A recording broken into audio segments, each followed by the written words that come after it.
بسم الله الرحمن الرحیم.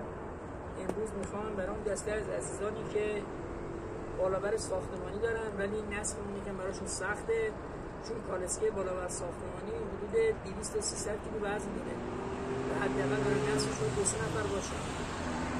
ما میتونیم به جای اون که کالسکه خود بالابرتون ناودونی قرار بدیم، از یه وینچ 20 کیلوگرمی استفاده کنیم برای کارهای سبک و حتی برای بالا کشیدن کالسکه بالا بر ساختمانی از طبقات پایین به بالا.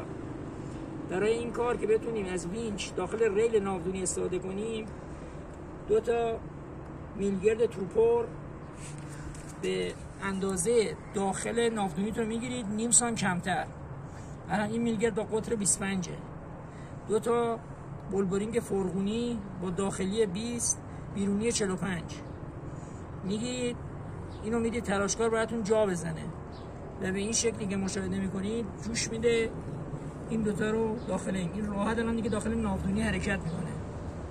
با این راحت میتونید کارهای سبک رو انجام بدید و نیازی به کالسکه بالا بر ساختمانی نیست. برای کارهای سبک میتونید از این استفاده کنید.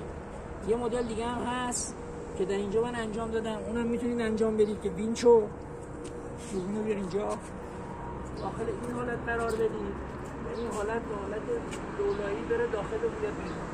ولی اونو من بیشتر پیشنهاد میدم چون استقامت اون خیلی از این حالت داره.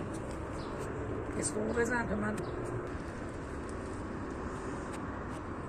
راحتی که میبینید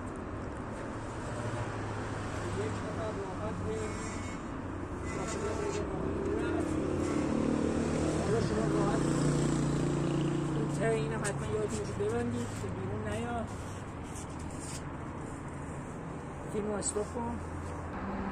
دوستان عزیز،